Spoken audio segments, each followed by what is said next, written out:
Bismillahirrahmanirrahim. Assalamualaikum warahmatullahi wabarakatuh. Teman-teman sekalian, sore ini kita sengaja berkumpul dengan sejumlah tokoh nasional dan aset nasional yang berbahaya.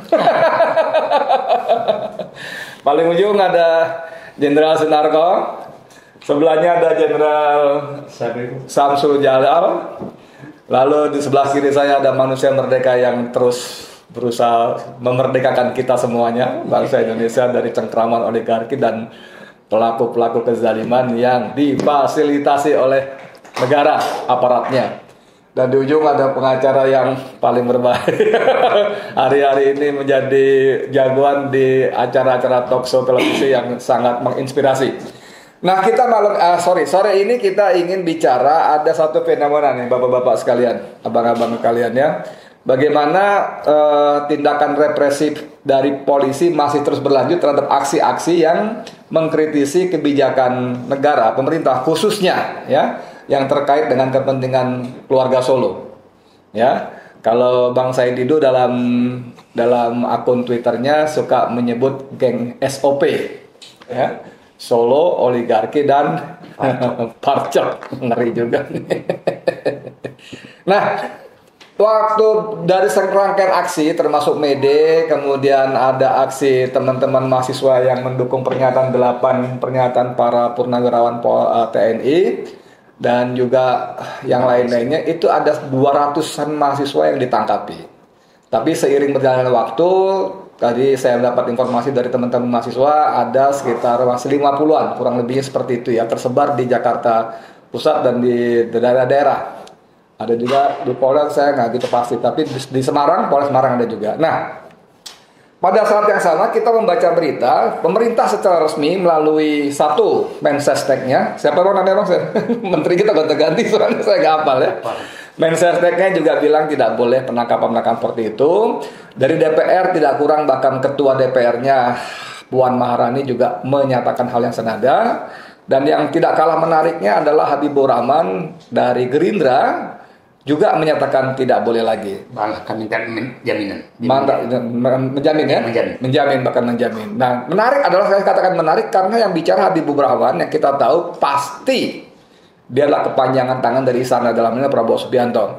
Tidak mungkin seorang anggota dewan berani ngomong soal-soal yang strategis seperti ini asal jeplak, orang Jawa bilang, asal bunyi saja tanpa minimal restu atau bahkan perintah dari istana, dalam ini Prabowo Subianto. Nah, saya ingin para senior kita, jago-jagoan kita ini memberikan, pertama, kita ingin tunjukkan kepada teman-teman mahasiswa bahwa mereka tidak sendiri, bahwa setiap pejuang harus saling dukung, dan kita tetap mendukung perjuangan para mahasiswa. Kita mulai dari Jenderal Sunarko, bersedia? Boleh? Monggo. Bentar ya. Monggo. Silakan. Assalamualaikum warahmatullahi wabarakatuh. Bapak-bapak, ibu-ibu, saudara sebangsa dan setanah air yang saya hormati, saya muliakan, dan bapak-bapak yang hadir di ruangan ini.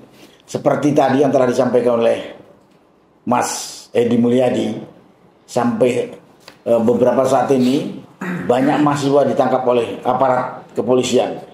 Dan tadi disampaikan bahwa masih ada 50-an ditahan oleh kepolisian. Dan kita tahu anak-anak mahasiswa ini unjuk rasa dalam rangka menyampaikan aspirasi, menyampaikan ya aspirasi atau kritik kepada pemerintah. Dan itu hak semua warga negara. Dan beberapa pejabat negara tadi sudah menyampaikan bahwa itu salah dan harus dilepaskan oleh Polri. Tadi disampaikan ketua DPR RI Puan Maharani sudah mengatakan lepaskan itu. Kemudian Mensesnek, ya, Pak Setio Hadi, namanya, mengatakan lepaskan itu. Dan ini yang menarik, satu lagi dari tokoh Gerindra. Kata Pak Edi Mulyadi, kalau ini orang yang namanya Habibur Rahman ngomong, berarti Presiden tahu Nah, karena itu pada kesempatan ini saya hanya menyampaikan berapa hal. Satu, kepada polisi, tegakkanlah hukum dengan benar dan dengarkan suara masukan dari pejabat negara, jangan budak dan jangan tidak punya malu. Jangan mau menang sendiri. Katanya Polri itu pengayom, pelindung masyarakat. Jadi pertama saya sampaikan kepada pihak kepolisian, jangan sewenang-wenang. Menyampaikan hak, menyampaikan kritik kepada pemerintah itu adalah hak semua warga negara. Kecuali mereka ini ada melakukan tindak kriminal. Ya. Itu yang saya katakan kepada Polri. Dan masyarakat sudah tahu Polri ini akhirnya ini bertindak sewenang-wenang, bahkan jadi agen dari kelompok tertentu. Saya nggak usah sampaikan, jadi agen tertentu. Nah, itu pertama kepada Polri. Ini negeri kita punya dan ada ingat semboyan yang Anda sampaikan. Yang kedua, kepada pemerintah, pejabat pemerintah yang telah tadi menyampaikan, jangan omong doang. Ketua DPR RI itu luar biasa powernya. Kalau ada salah satu pihak yang sewenang-wenang dan tidak menaati aturan harusnya dipanggil. Apalagi kalau yang tadi disampaikan Mas Edi ini, yang nyampaikan itu yang namanya Habibur Rahman, saya dengar tadi pasti presiden tahu. Karena itu pada kesempatan ini saya menuntut kepada presiden, kalau betul tahu jangan ngomong doang. Kalau betul tahu, kalau tidak ya Habibur Rahman yang harus bertanggung jawab dan jangan mau dilecehkan oleh aparat yang sewenang-wenang ini. Termasuk ada Mensesnek. Mensesnek ini kan pembantunya presiden. Kalau Mensesnek sudah ngomong polisi jangan sewenang-wenang, kemudian tidak dilakukan, ambillah tindakan. Ini menyangkut kewibawaan, menyangkut tanggung jawab, menyangkut harga diri pemerintah. Itu yang kedua. Yang ketiga, kepada anak-anak mahasiswa, lanjutkan perjuangan untuk menjaga negara kesatuan Republik Indonesia ini, untuk memberikan kritik, masukan kepada pemerintah yang berjalan tidak pada relnya. Kami yang ada di luar ini mendukung. Kami yang tua-tua ini, namanya aktivis, namanya pemerhati, namanya rakyat, respect dan mendukung perjuangan anak-anak mahasiswa. Itu anak-anak saya juga. Itulah yang bisa saya sampaikan pada kesempatan ini, Pak Edi. Terima kasih. Wassalamualaikum warahmatullahi wabarakatuh. Terima kasih pada Mayor Jenderal Sunarko, mantan Komandan Jenderal Kopassus. Ya, saya mau langsung ke sebelah saya. Ini paling senior jenderal kita. Saya ulang-ulang, usianya baru 28 tahun. Ya, Mayor Jenderal Samsul Jalal. Beliau pernah menjadi Komandan Puspom ABRI ya, bukan TNI ya. Jadi waktu itu TNI dan Polri masih satu induk ya, belum disapi. Pak Samsul, ini saya mau minta beliau bicara selain sebagai seorang purnawirawan yang terus istiqomah dalam perjuangan amar ma'ruf nahi munkar, juga beliau pernah menjadi Jamintel, Jaksa Agung Muda Bidang Intelijen, dan saat ini buka kantor law firm. Artinya paham juga soal hukum. Bagaimana Pak Samsul melihatnya? Penangkapan seperti ini yang padahal bahkan pemerintah, partai penguasa pun Gerindra sudah pasang badan ya kalau dia mau memberikan jaminan ya. Tapi tetap belum ada tanda-tanda pembebasan. Silakan. Terima kasih. Assalamualaikum warahmatullahi wabarakatuh. Waalaikumsalam warahmatullahi wabarakatuh. Ini saya bergabung dengan pentolan-pentolan ini. Ini pejuang-pejuang. Allah. Walaupun sudah umur juga tetap berjuang, semangat. Ya. Dan apa yang dilakukan oleh pihak kepolisian melakukan penangkapan kepada para mahasiswa ini saya khawatir karena mahasiswa sudah menyampaikan bahwa nanti bulan apa tuh akan terjadi demo besar-besaran. Bulan Juni ya kalau nggak salah. Juli ya. Tanggal 7 Juli lah ya gitu. Oke. Nah, jadi ini juga penangkapan ini jangan-jangan untuk mencegah bahwa ini yang akan dilakukan oleh pihak kepolisian. Nah ini dia hati-hati dan jangan sampai bilangnya ini itu lah, jangan dengarlah. Sekarang polisi pokoknya bukan apa-apa, kita khawatir ini adalah memang sengaja dilakukan. Apakah kriminalisasi? Iya. Walau alam lah. Soalnya penting itu apa yang sampai oleh Pak Narko tadi begitu juga. Pokoknya jangan khawatir, kami selalu mendukung kegiatan daripada mahasiswa. Lakukan terus, ya. Kenapa? Negara kita ini memang sedang dalam kehancuran. Kenapa? Kita takut bahwa ini yang kita jajah lagi. Ya seperti Aguan itu kan negara gitu kan. Nah, jadi maka saya minta polisi jangan jadi polisi Aguan. Ya. Ya, ini kawan-kawan saya tadi yang lain juga ini bukan apa-apa. Kita tidak membenci siapapun juga. Yang kita benci itu kan Aguannya ini kan. Yang lain enggak. Dan sahabat-sahabat saya juga banyak kawan-kawan saya juga dari golongan etnis Tionghoa kan. Tapi kita bersahabat terus, tetap jaga persahabatan kita nih. Dan kami juga tetap silaturahmi itu kami jaga. Karena silaturahmi ini memperpanjang umur. Ini ada Pak Saididu. Hanya hati-hati karena banyak Pak Saididu banyak penjilat ini yang munafik. Jadi sesuai dengan Pak Saididu Pak Edi juga bilang dalam Al-Quran surah Al-Baqarah itu yang ayat betul yang kafir berapa? Hanya 3 ayat. Alif Lam Mim dalam Al-Baqarah yang bicara orang beriman ada 6. 6. Yang orang kafir 3. Orang kafir 3. Yang 12 yang munafik. Ini paling bahaya dia munafik ini gitu. Jadi kalau yang kafir itu dijelaskan, yang munafik ini itu ini bahaya nih.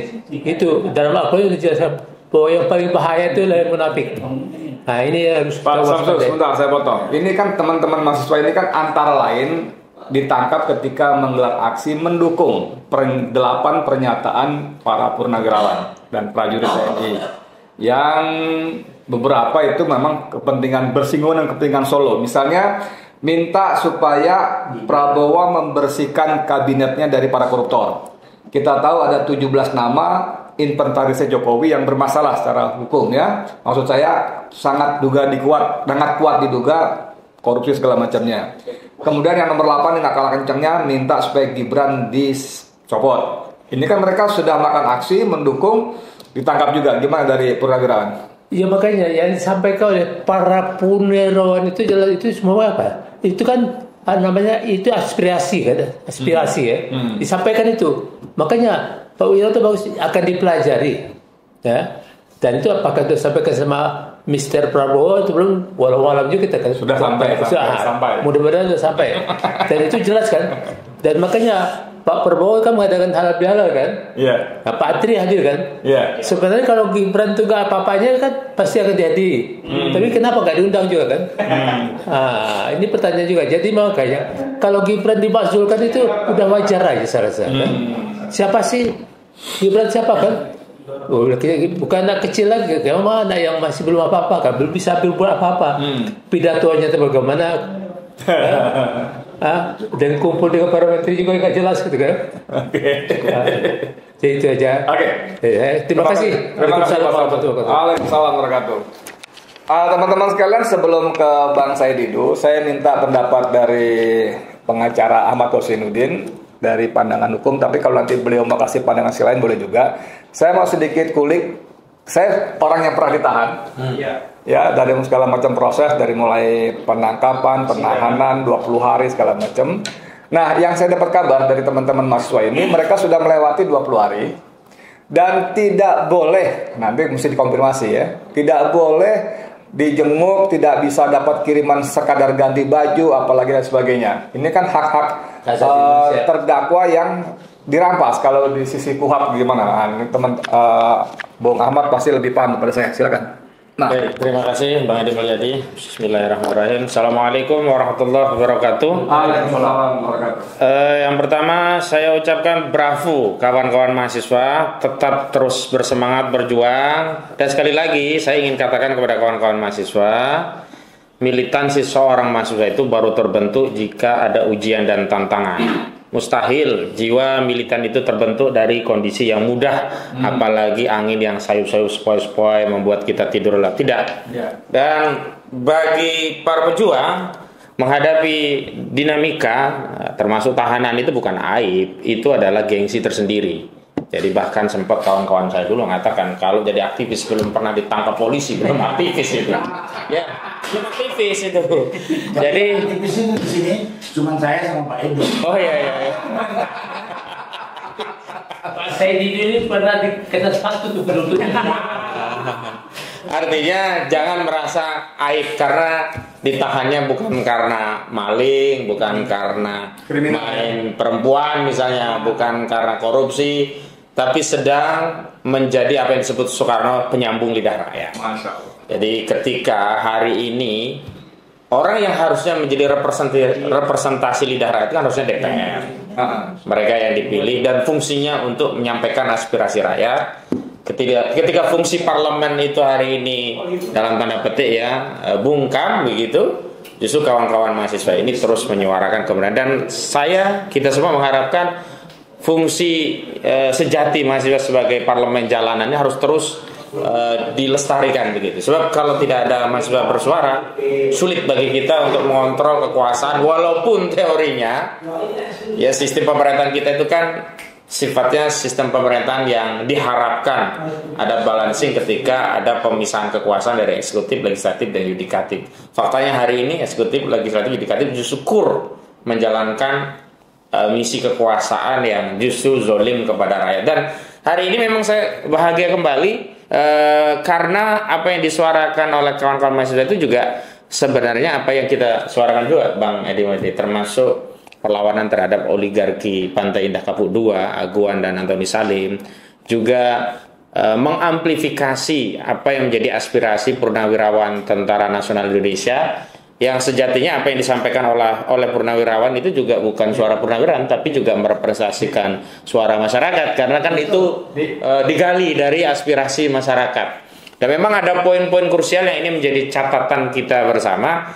Yang pertama soal Gibran Rakabuming Raka, kita semua tahu lah, sangat dipaksakan seorang Gibran menjadi orang nomor 2 yang ini menjadi etalase nasional kita sebagai orang yang harusnya bisa menjadi teladan begitu. Kita tahu punya sejarah panjang sejak era Soekarno sampai hari ini.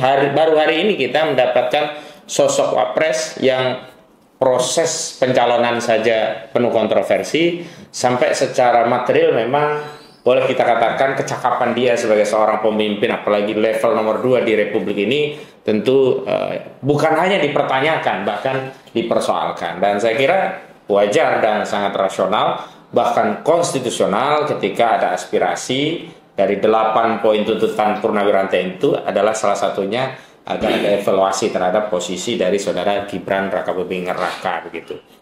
Nah, saya akan memview 2 hal ini. Yang pertama aspirasi purnawirawan TNI, dan yang kedua terkait dengan kezaliman Pantai Indah Kapuk II begitu.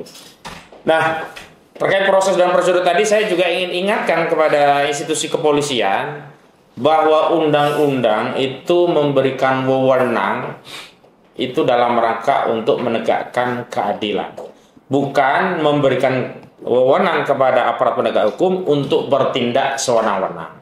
Misalnya diantaranya adalah kewenangan untuk melakukan penahanan 20 hari dan bisa ditambah 40 hari begitu. Jadi hemat saya, jangan mempertambah kewenangan untuk menahan tanpa dasar yang jelas, dan bahkan demi keadilan semestinya hari ini seluruh mahasiswa yang menjalankan kemerdekaan, berserikat, berkumpul, dan menyampaikan pendapat yang sudah dijamin oleh konstitusi ketentuan pasal 28 Undang-Undang Dasar 1945 ya harus segera dan serta-merta dibebaskan. Kenapa? Karena kewenangan yang digunakan untuk mengekang kebebasan mahasiswa yang sedang menjalankan hak konstitusional menyampaikan pendapat dengan sarana melakukan demonstrasi sejatinya tidak sedang menjalankan kewenangan untuk menegakkan keadilan, bahkan sebaliknya sedang menjalankan kewenangan untuk berbuat zalim. Dan saya ingatkan, kenapa saya mengingatkan agar ini segera dilepas kawan-kawan mahasiswa? Saya masih menganggap di institusi Polri, meskipun dalam satu kesempatan saya sebut banyak polisi brengsek begitu, masih ada yang baik, masih ada yang bisa dinasehati, dan diantaranya karena banyak polisi yang beragama Islam, salah satu nasihat sama muslim itu adalah unsur akhaka dzaliman aw madluman, ya, memberikan nasihat dengan cara apa? Menolong saudaramu, baik yang dolim maupun yang terdolimi. Hari ini ada kawan-kawan mahasiswa kita yang terdolimi, kita tolong agar mereka dibebaskan. Lalu bagaimana kita menolong, ya, aparat penegak hukum, yakni polisi, berbuat dolim, yakni dengan mencegah atau menghentikan kezalimannya.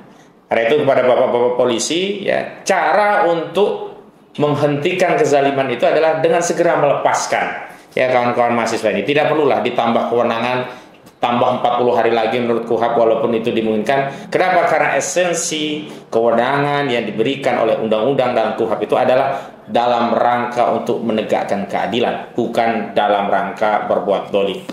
Yang kedua, mohon maaf, saya harus menyampaikan bahwa publik akan paham motif dibalik penahanan itu tidak lain, justru bisa dipahami sebagai cara polisi untuk melayani kepentingan saudara Joko Widodo. Wah, masuk di barangnya. Ya, kenapa? Karena kawan-kawan mahasiswa ini memang menyuarakan dukungan kepada Purnawirawan TNI yang salah satu klausulnya ada dua yang paling penting. Yang satu adalah meminta pemakzulan saudara Gibran Rakabuming Raka yang tidak lain adalah anak dari saudara Joko Widodo. Yang kedua adalah membersihkan kabinet dari pengaruh Joko Widodo. Jadi dulu kita masih ingat, bersihkan kabinet dari unsur PKI, ya. Kalau Purnawirawan sekarang bersihkan kabinet dari unsur Jokowi, begitu. Nah, kita tahu ada sejumlah menteri yang masih merupakan kepanjangan tangan Jokowi. Bahkan terakhir kita tahu ketika Pak Prabowo di luar negeri, justru menteri-menteri ini soal kepada saudara Joko Widodo. Bahkan polisi sendiri ketika ada satu momen pendidikan perwira di institusi kepolisian, Sespin, justru soal kepada saudara Joko Widodo.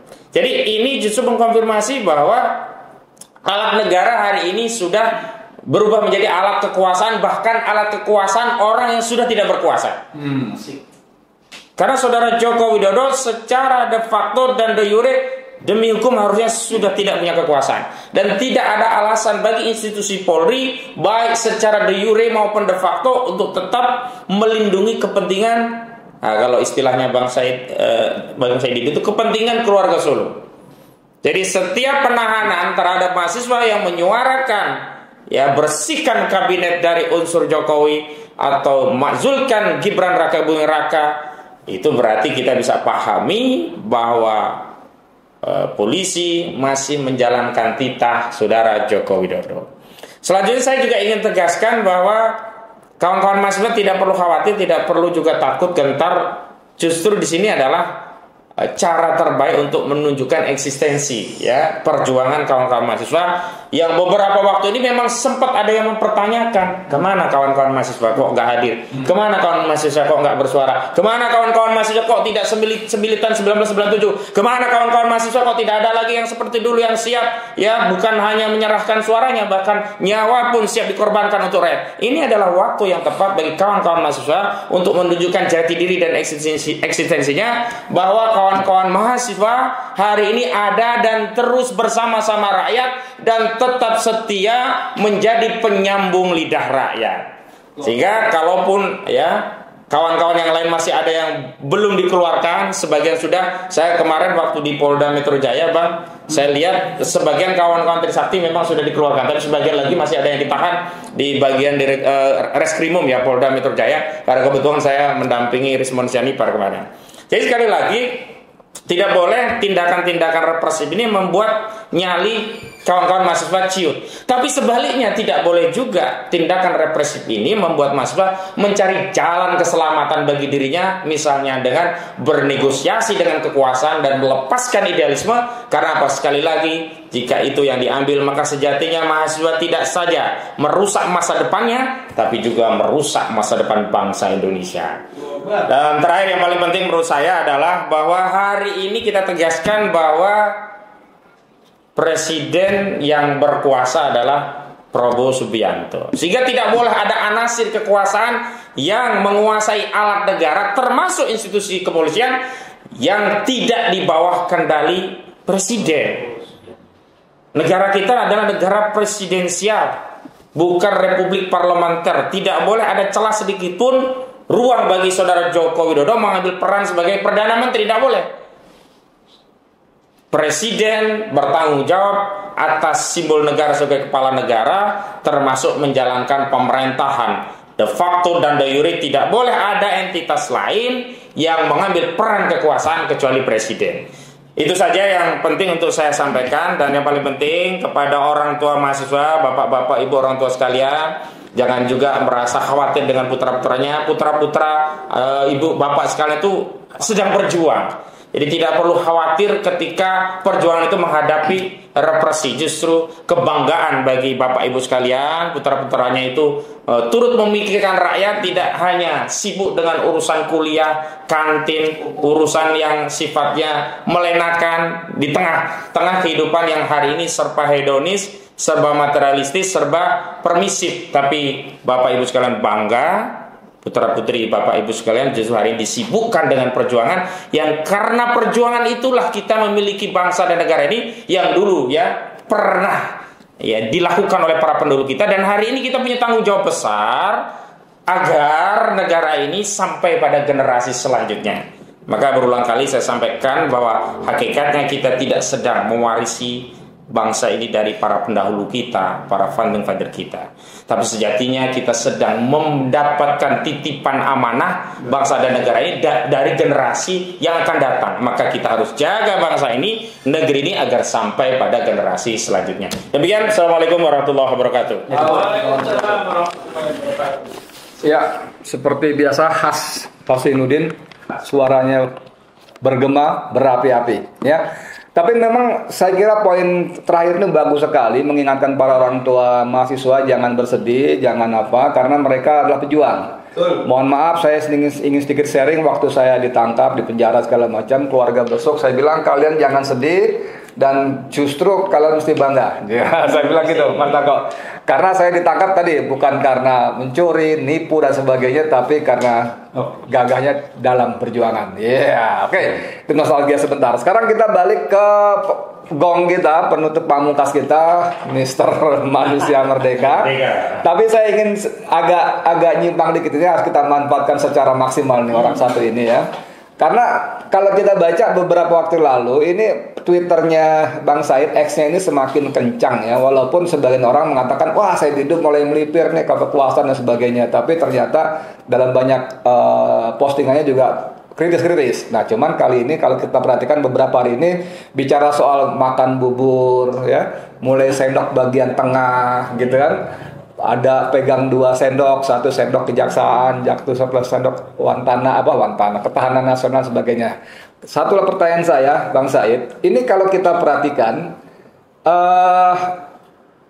Ketua DPR sudah bicara, salah satu pimpinan fraksi juga sudah bicara, Habib yang mewakili Gerindra. Bahkan Setnek sudah bicara, polisi tidak boleh, ya.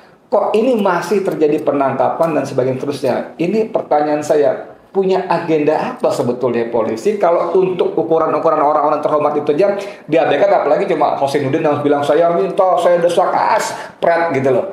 Monggo, silakan. Terima kasih Pak Narko, Pak Samsul Jalal, Pak Zainuddin. Saya justru menduga sekarang bahwa terjadi kalau di TNI, kalau desersi. Terjadi desersi lembaga kenegaraan terhadap pemerintahan sekarang. Setuju deh. Kenapa saya katakan ini, saya ingin cerita. Coba lihat ya. Pada saat mahasiswa demo 24 Maret di 76 kota, puluhan ribu mahasiswa. Ya. Karena tuntutannya tidak mengarah ke Jokowi dan tidak mengarah ke oligarki, maka tidak ada yang ditangkap. 76 kota. 76 kota. Masya Allah.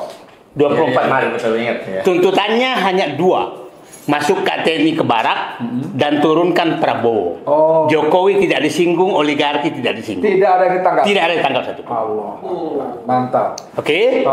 Saat ini, pada saat menuntut bahwa mendukung pernyataan Purnawirawan yang isinya antara lain adalah maksulkan Fufufawa, singkirkan kabinet Jokowi, terus menolak PSN, melawan oligarki, maka ditangkap.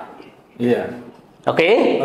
Jadi kita bisa menduga bahwa, di pihak lain, pemerintah dan DPR sudah meminta agar ini dihentikan, tapi tidak dihentikan. Desersi makanya.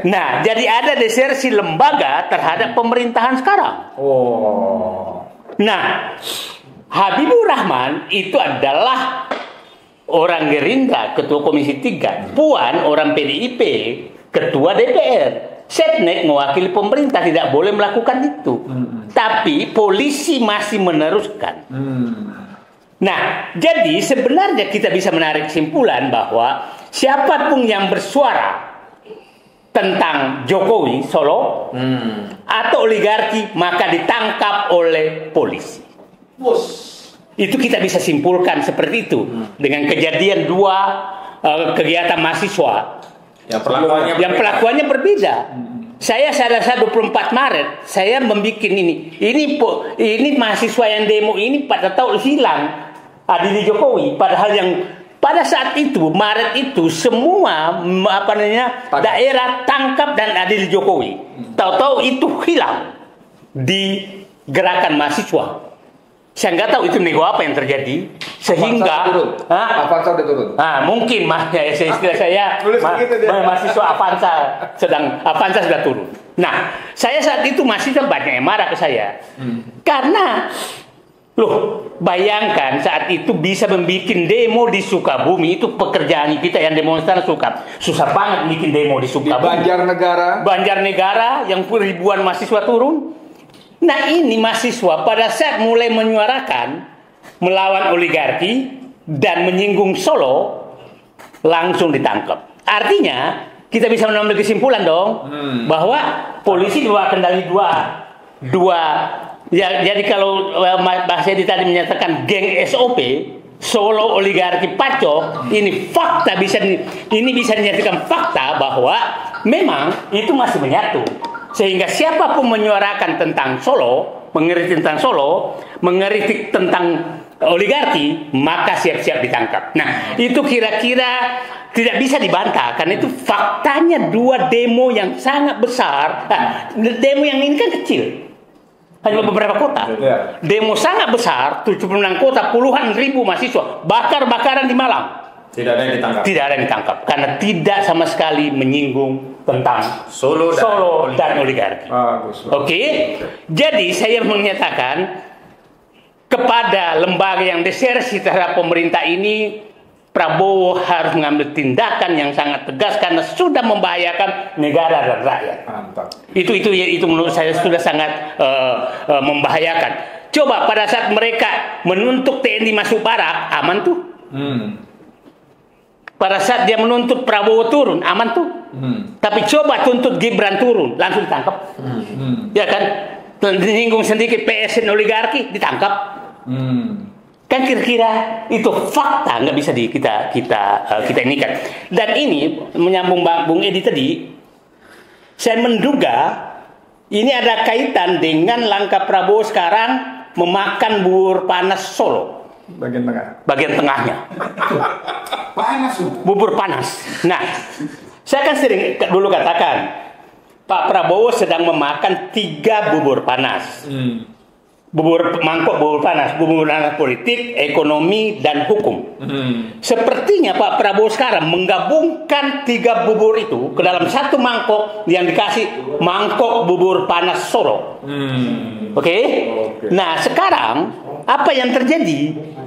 Orang-orang yang dekat Solo itu sedang dikini oleh Kejaksaan Agung. Itulah pentingnya kenapa TNI harus menjaga Kejaksaan Agung. Mulai Sritex, kemudian judi online Budi Ari, kita tahu. Kemudian kemarin Nabil Makarim, kita tahu dia geng Solo juga. Saya baru baca ini sekarang adalah KPK udah menyita orang-orang yang korupsi bansos, bansos presiden. Artinya ini ingin menunjukkan, siapapun mengganggu Solo, kami akan bela. Saya pikir itu imbangan yang sedang dilakukan karena Pak Prabowo sedang memakan bubur panas Solo dari tengah. Nah, ini kira-kira yang sedang terjadi. Jadi bagi adik-adik mahasiswa yang sedang berjuang menyuarakan agar Prabowo bebas dari Solo dan oligarki, kalian adalah pahlawan. Good. Kalian adalah pahlawan, dan saya sebagai pribadi, sebagai ini aktivis belakangan karena saya 30 tahun dalam pemerintahan. Tapi sebelumnya langganan, dulu kan anak sekolah ditahannya di Kodim, Pak. Jadi saya langganan tahanan Kodim. Kodim. Dari kecil. Lutut saya ini bekas sepatu laras semua. Jadi. Nah ya, karena belum sebelumnya. Jadi bukan di polisi, di Kodim kita di sepatu laras semua. Nah, jadi saya ulangi lagi bahwa penangkapan mahasiswa yang menyuarakan mendukung pernyataan pensiunan jenderal yang jelas-jelas Pak Prabowo sepaham. Faktanya di saat di saat acara PPAD yang awalnya dirancang untuk panggungnya Solo diubah oleh Prabowo menjadi panggungnya orang-orang yang nasionalis tulen, cinta negara, sehingga di mejanya hanya 4 orang, Tri Sutrisno, Prabowo, Sapri Samsudin, dan Sultan Hamengkubuwono, para penjilat-penjilat di meja lain. Itu artinya Prabowo sudah menunjukkan, aku memilih teman seperjuangan yang cinta NKRI. Kalian penjilat agak jauh dulu. Nah, kira-kira, itu semua menimbulkan reaksi oleh Solo. Nah, oleh Solo dengan lembaga desersi tadi menunjukkan giginya, kami masih dibela oleh mereka. Jadi saya mengingatkan kepada ini bahwa ini semakin hari semakin kelihatan bahwa Solo masih mencoba mengganggu terus pemerintahan Prabowo, dan saya yakin Prabowo tidak akan diam menghadapi ini, dan dengan strategi dia akan melakukan pembersihan terhadap gerakan-gerakan anasir yang dikerunikan dari Solo untuk merongrong pemerintahan Prabowo. Itu dugaan saya. Kenapa saya menyatakan demikian? Karena Pak Prabowo sekarang betul-betul meninggikan kejaksaan, dan sekarang hampir semua korupsi yang ini adalah korupsi yang terkait dekat dengan Solo. Yang saya masih tanda tanya adalah kenapa Jaksa Agung belum mengusut tentang korupsi Pertamina yang saya paham betul bahwa ini adalah pemainnya para oligarki. Nah, jadi Pak Prabowo sekarang sepertinya Solo sudah disentuh bubur panas oligarki yang masih agak keteter. Tapi Pak Prabowo, saya katakan pendukung Bapak itu ada pendukung 24 karat, ada pendukung emas imitasi. Nah, yang sekarang ada di dalam Bapak itu adalah pendukung emas imitasi. Dan seluruh yang memaki-maki Bapak sejak dulu, contoh adalah siapa Menteri Kehutanan? Raja Juli, coba baca Twitternya, maki-makinya seperti apa. Coba baca pernyataannya Pak Luhut, pernyataannya Hendro Agung Gumelar, pernyataannya yang lain-lain. Sementara pendukung 24 karatnya Pak Narko, Pak Samsul Jalal, Pak Soeharto itu seakan-akan, dan mereka semua dikasih karpet merah. Jadi juru maki yang jadi pejabat yang pendukung 24 karat adalah seakan-akan disingkirkan. Nah, saya pikir Prabowo akan simbol bahwa dia sudah kembali adalah pada saat pertemuan PPAD yang lebih condong bersatu meja dengan orang yang mencintai NKRI daripada hanya juru penjilat setiap presiden. Itu saya berharap Prabowo menunjukkan itu dan bersihkan segera lembaga yang melakukan desersi terhadap pemerintahan. Oke, terima kasih. Assalamualaikum warahmatullahi wabarakatuh. Waalaikumsalam warahmatullahi wabarakatuh. Ya teman-teman sekalian, ini gongnya memang pamungkasnya mantap betul ya, dan tanpa tedeng aling-aling khas seorang Said Didu. Saya tidak ingin ngomong suku ya, kebetulan dia orang Bugis ya. Mungkin yang lain gitu juga, tapi saya nggak ngomong suku, saya ngomong Said Didu ya. Tanpa tedeng aling-aling. Bang, ini saya mencoba ingetin aja, kenapa belum juga ngurus Pertamina, baik Pertamina yang yang baru-baru ini oplosan BBM, dan juga Pertamina pengakuan Karen Agustiawan di kemarin itu kan dia dalam persidangan ngaku bahwa itu perintah presiden. Wah, solo lagi tuh ya. Nanti kita tagih Pak, kalau Jaksa Agung ST Burhanuddinnya playa kita tagih jam pisutnya aja kalau gitu. Oke teman-teman sekalian, sore ini saya rasa agak mengembang, walaupun awalnya kita bicara dukungan kepada teman-teman mahasiswa yang luar biasa. Saya kutip lagi kalimat dari Bung Hosinuddin, kalian pejuang, jangan takut, terus orang-orang tua ini tetap membersamai kalian, yang paling penting Allah bersama kita semua. Saya Edi Mulyadi, Assalamualaikum warahmatullahi wabarakatuh. Waalaikumsalam warahmatullahi wabarakatuh.